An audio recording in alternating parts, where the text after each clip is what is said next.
Okay, excellent. Thank you for indulging me. I feel like this is a small community and we should say hello to each other. Yes, that's true. It's good.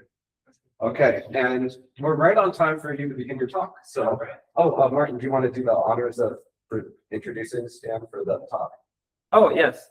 So then you presented at, I guess, most or all editions of CCIW, and it's always a pleasure of having you. And also when you look at like the replication packages the Stan has been writing, they're always great, they're always amazing. And yeah, Stan is coming to us from Meta, talking about a hybrid approach to optimizing CI time and scale. And the stage is yours. Thank you so much. Thank you. All right. So yes, we'll be talking about how we optimize CI time at Meta. And then we are doing a couple of things with marginal and concurrent analysis. So we'll go into that. And then what I'll be presenting is the product of work of many people, like including Scott, Ben, and then also other people in my org. And the talk will consist of two parts. So in the first part, I'll go over several different analysis approaches to CI time. And then in the second part, I'll focus on how we put it all together at Meta to improve our systems. Okay, the mission of my organization, the organization that I belong to, is to make Meta engineers the most productive in the industry, right? So the key is that we focus on productivity a lot. And then part of the productivity is the speed. So this is the leverage that we'll be talking about during this talk. And in particular on continuous integration time, that as defined as duration from the moment when the version gets submitted to when the last automated test results arrive.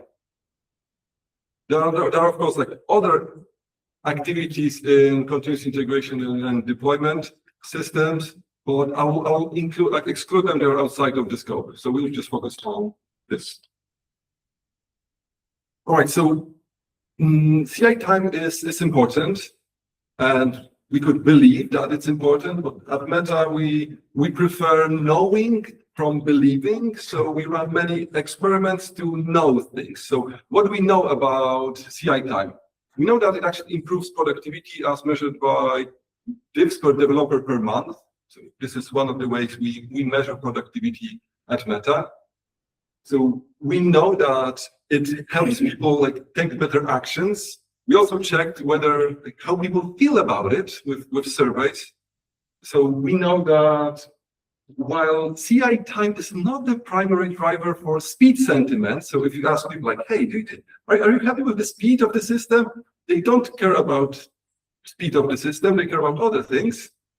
But we actually noticed that around 1 hour, that's the sweet spot. So if you can make CI time go under an hour, that's where we observed like measurable, statistically significant improvement in sentiment. So we know where to focus the most. So we know that CI time is important metric, right? And then it's also a challenging metric because it's trivial to measure, just like 2 time points, that's it. But then when somebody comes to you and says, all right, we know that this is the value of CI time. Why? It's really hard because there are so many factors that come into play. Yeah. And then in this talk, we'll like dive deep into how to answer those questions. And then there are some sub questions that we'll focus on. One is, what are the highest leverage initiatives worth starting? What's their expected impact? Okay, so because if we've got many different initiatives, we want to rate them in some way. And then also, what is the impact of cross-cutting delays? I extracted them because there are several factors that are so important that we really want to track them constantly and have them under control because we've got explicit service level agreements. So we'll also. The first thing, critical path analysis. It's not a new thing. It's been, I think, for over half a century. Yeah. And then the idea is quite simple. You represent activities in your project and with duration, and then they have dependencies. And this allows you to model a project. You can describe visualize it in a Gantt chart here. So duration, like width of the blocks represent the duration, and then there are implicit dependencies that I removed for clarity to make the picture pretty clear. And then when one activity finishes, another starts. So it's pretty clear that build is the first activity, then Q unit test, that's another, Q integration test is unlocked, and then unit tests and integration test. You may wonder why I included Q unit test as a separate activity. Do it. I included it because I care about actual execution, not idealistic execution where the queues don't exist. And then I'll trim the labels and just replace those activities from like A to E, because it doesn't really matter. The thing that I'm describing here works for CI, but it also works for any project. And then with critical path analysis, it focuses on finding the critical path, which is finding the activity that pushes the end time of the project the furthest. So in this case, it's E, and then we can find its path. So that's nice. Some of the problems is that it focuses just on a single path. So if you imagine that there can be like thousands of paths, yet you're just focusing on a single path. So that's one problem. Another problem is if you look at activity E, you may think that, wow, it's like 20 minutes on the critical path. If we remove it, we'll save 20 minutes. No, we will not, because when you remove one activity from the critical path, another critical path comes in and then becomes the critical path and drives the whole project. So estimation of impact based on just critical path, that's not good. So here's where marginal impact analysis comes in. It addresses this problem by calculating how much shorter the project would have been. So it's counterfactual had we removed activity or set of activities. Okay, so here you can see that activity E, even though it was in critical path, now it's just like 10 minutes. Right? So because if we remove it, we are just saving 10 minutes. And one thing about marginal impact is that it allows us to focus on many different paths, because it allows us to not just calculate it for a single activity, but set of activities, which is visualized here. So let's just say that I've got initiative that can improve activity B and D at the same time. Right? Like previously they were queuing, so that's where it's coming from. I can calculate the marginal impact of that set. And then the nice thing is I start with the actual execution, but then I can create a counterfactual residual graph without those activities. And now we can see that the marginal impact for that set of P and D is 20 minutes. Okay, so that's good. I can estimate impact for the whole sets. So this is really useful, like way better than critical path. Great step forward. Just one catch.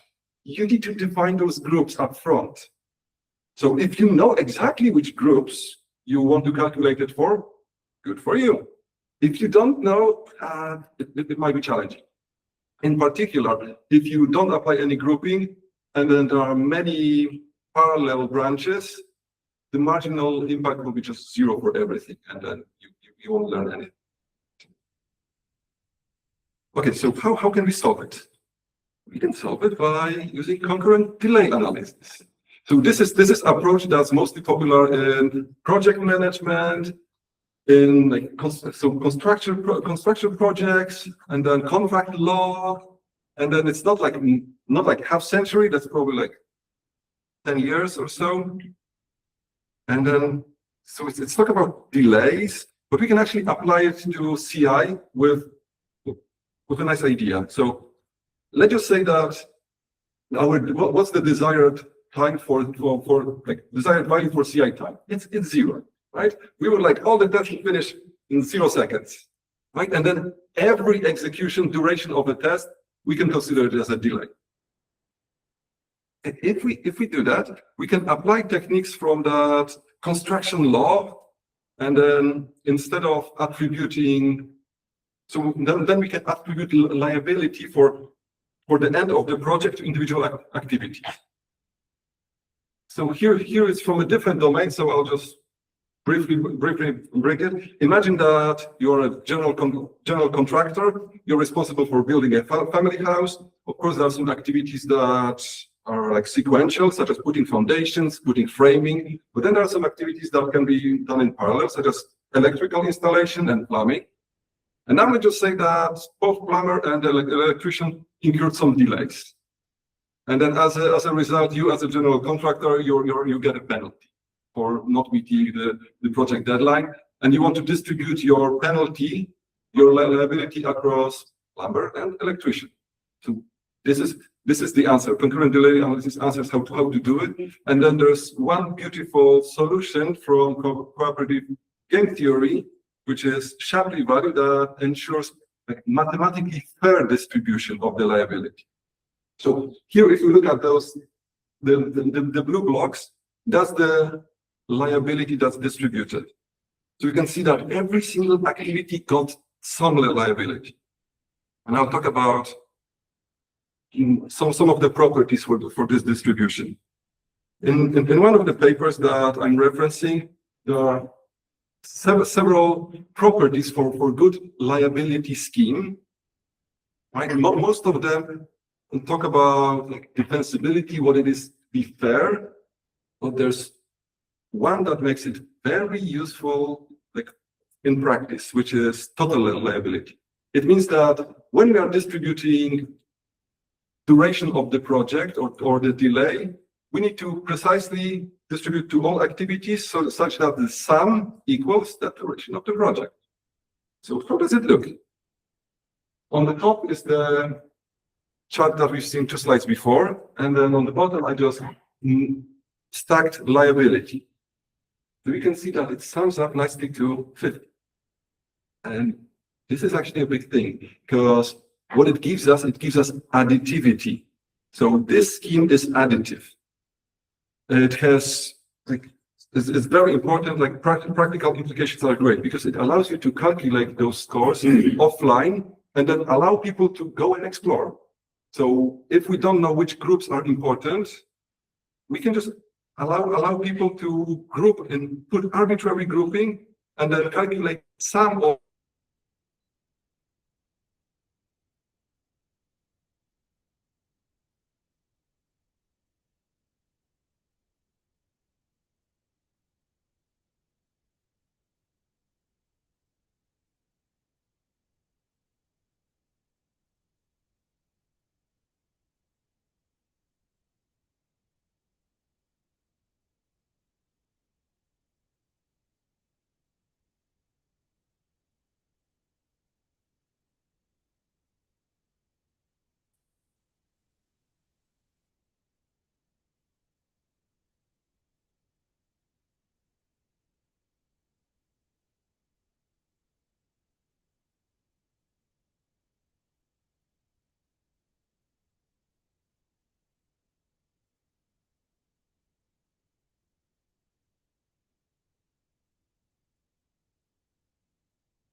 And here we are back.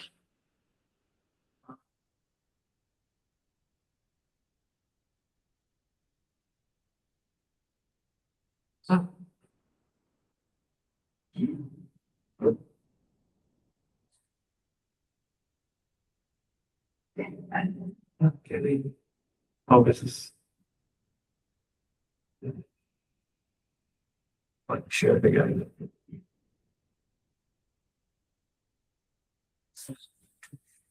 All right. Yeah, back. Oh, did the Wi-Fi crash again? Because I can technically contact technical support. Maybe it was just my.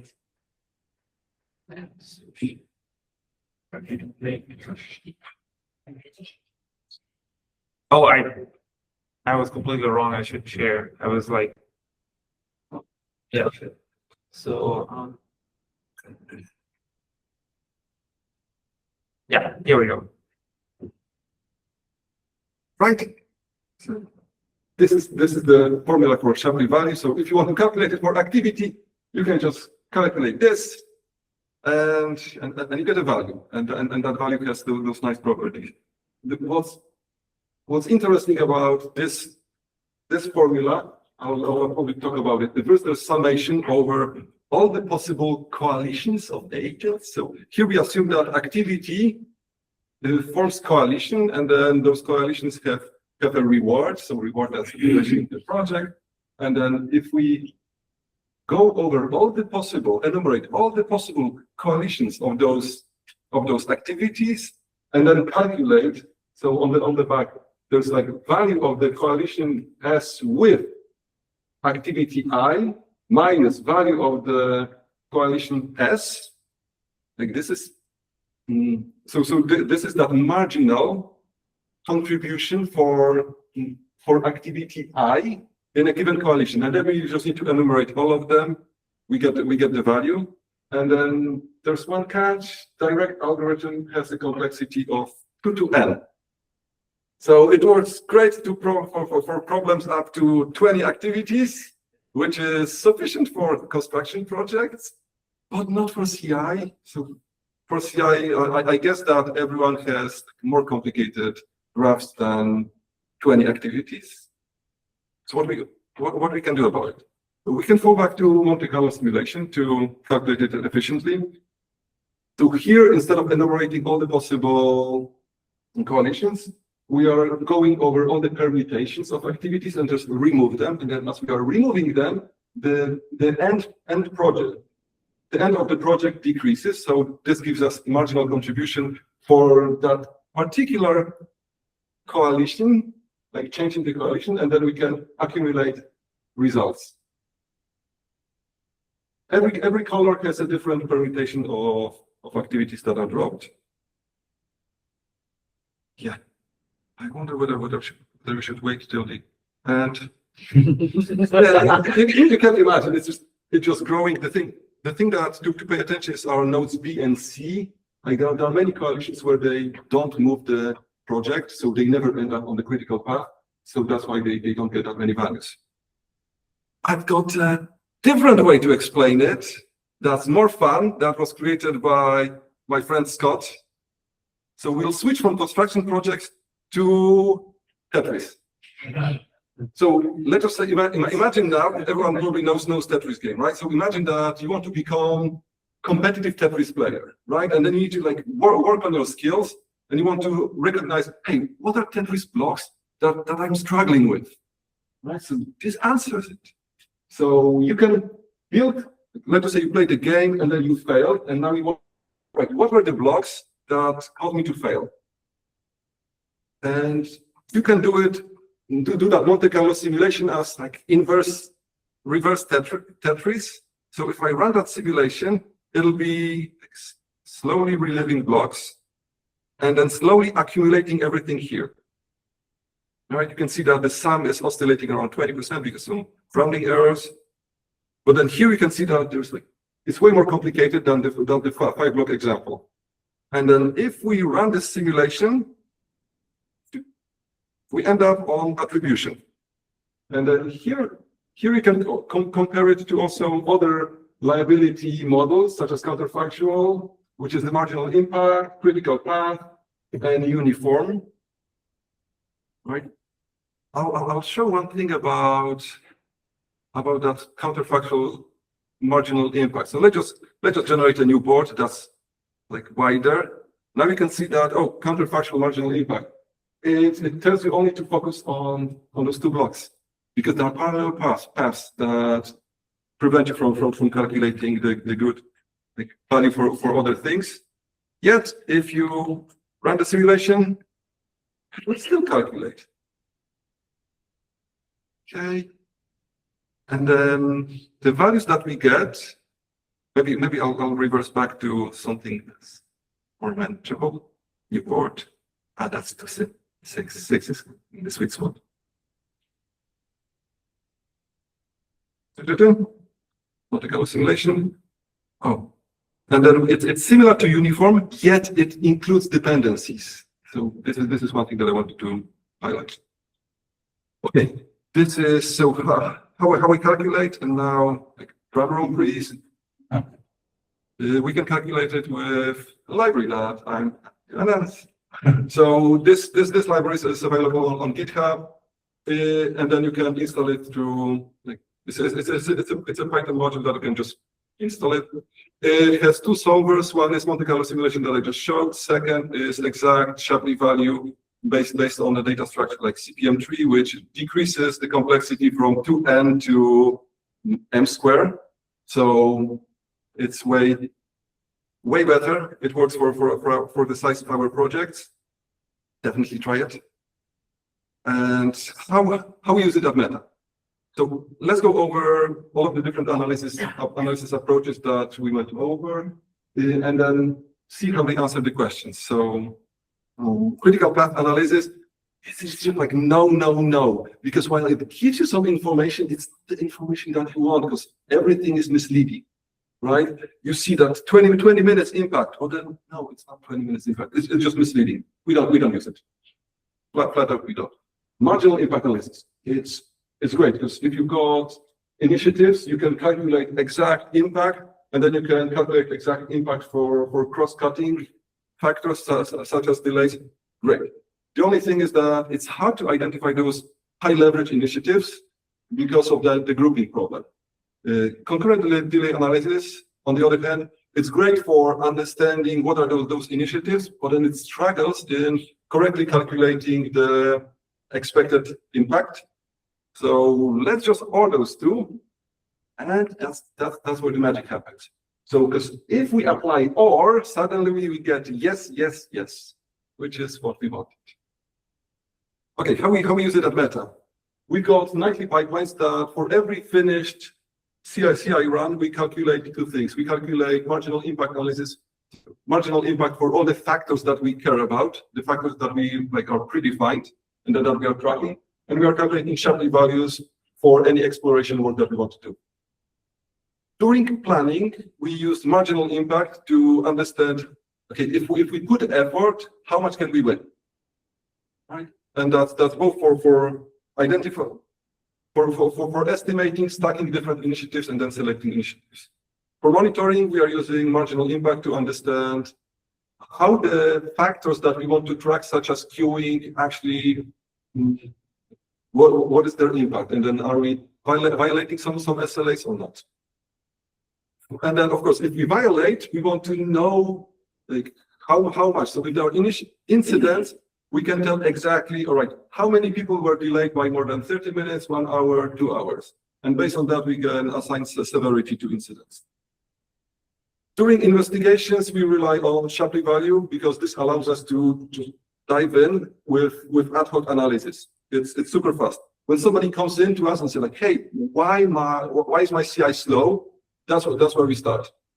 So we dive in, we understand, and then we also use it to communicate with the users. We don't tell them all the math about Shapley value. We just tell them like, yeah, like group of those activities is responsible for 10 minutes of your CI time or 20 minutes of this CI. So that's what we are using this for communication. And then with all of those scores, we get holistic picture, because you can imagine that marginal impact is your lower bound, actual duration of activity is your upper bound, and Shapley value is the thing in the middle, the expected value. So we can better understand planning implications. You can decide from there for this point. Yeah.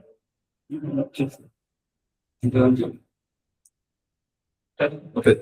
And then the final thing, which is very pragmatic, we can also use some activity contributions. So while Shapley value doesn't allow for it, we still do it.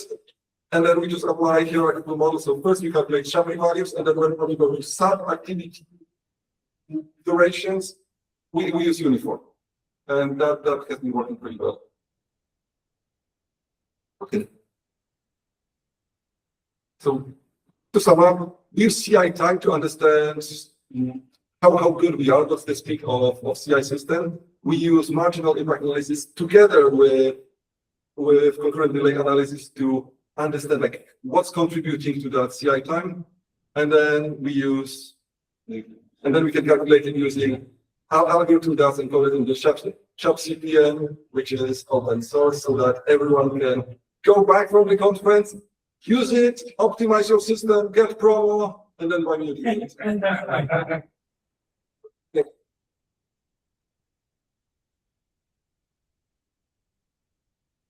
Thank you so much, Stan. In here.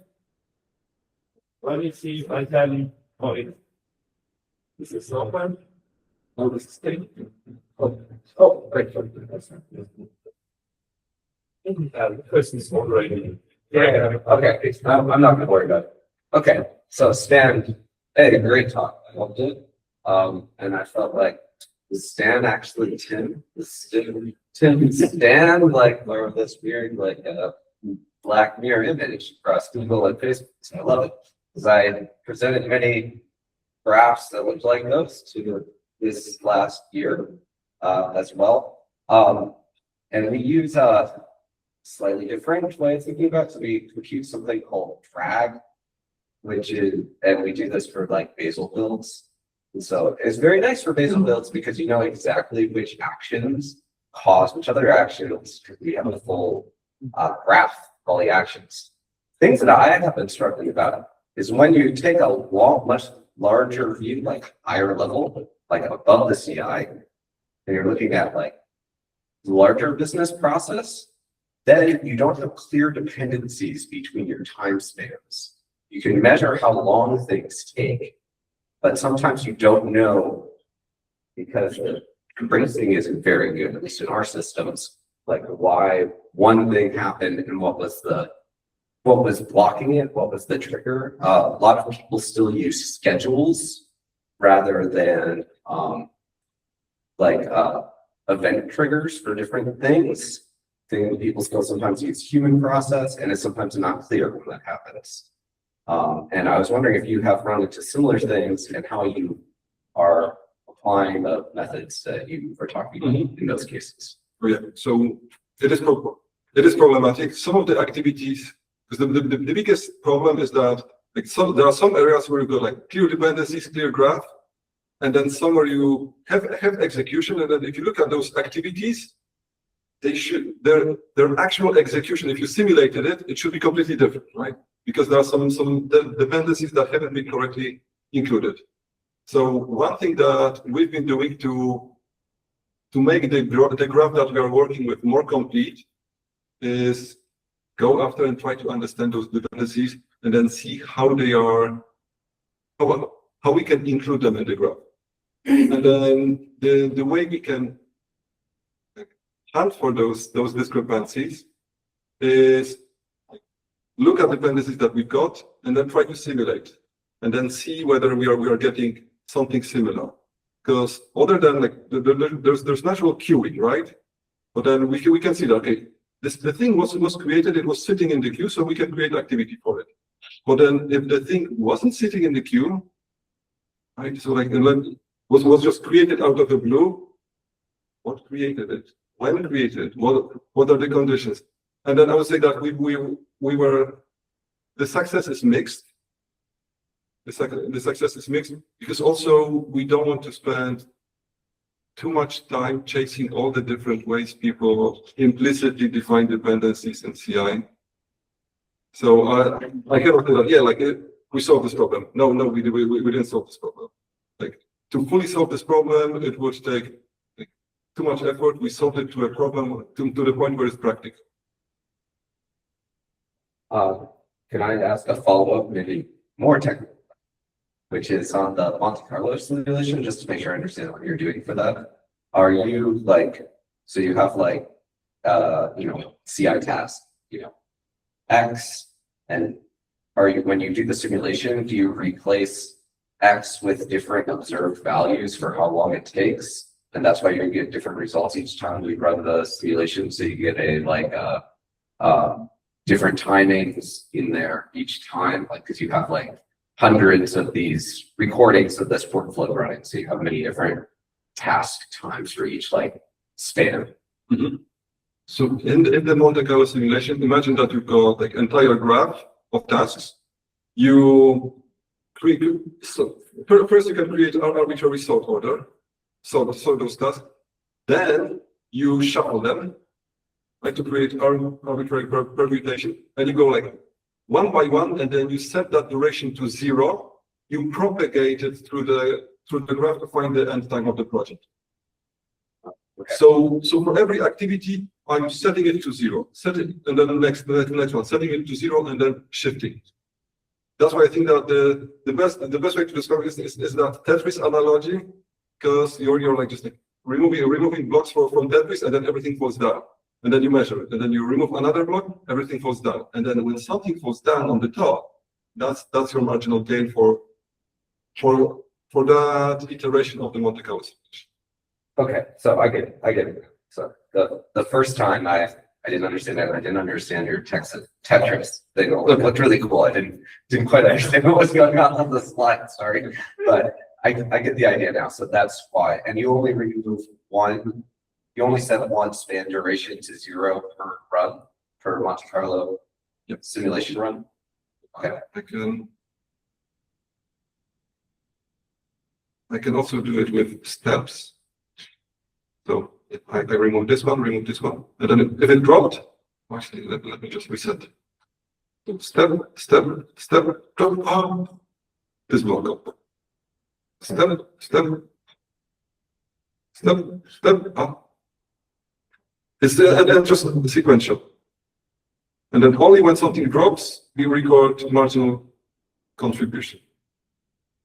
And then of course at the end, for one iteration, we create one critical path.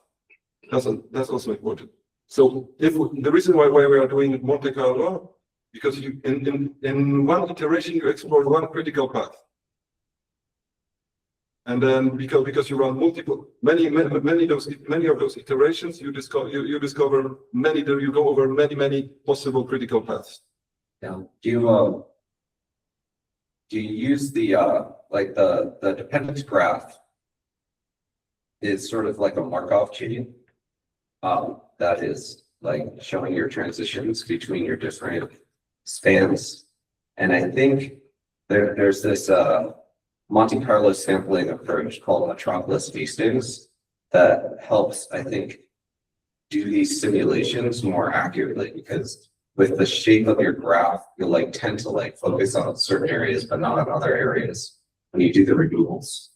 So you might be able to converge faster with Metropolis Hastings Monte Carlo simulation. Don't know how. So it's not Markov chain. But then I don't know how we can represent. If you can represent, then yes. But I think that we don't need it, because in that sham CPM there's a different algorithm that calculates exact values without doing Monte Carlo, and in quadratic type already. So we can calculate it efficiently for graphs that are of have thousands of activities. Okay. Yeah. Anyway, just it was triggering me because there's this way to do it, and I think it works on anything that you can represent as like state transitions. So represent. Yeah. Let's stop it. Yeah. Anyway, it was just triggering background in my mind. All right. I'll let other people ask you questions. Right. Thank you so much. I think in the interest of time. Oh, sorry. No, don't worry about it. So, any further questions? Please approach Stan in the break. And I'm really looking forward to presenting that in our technical round, because it's going to be really helpful for us. It's a very relevant problem, and I love the visualization. So, thank you, Stan.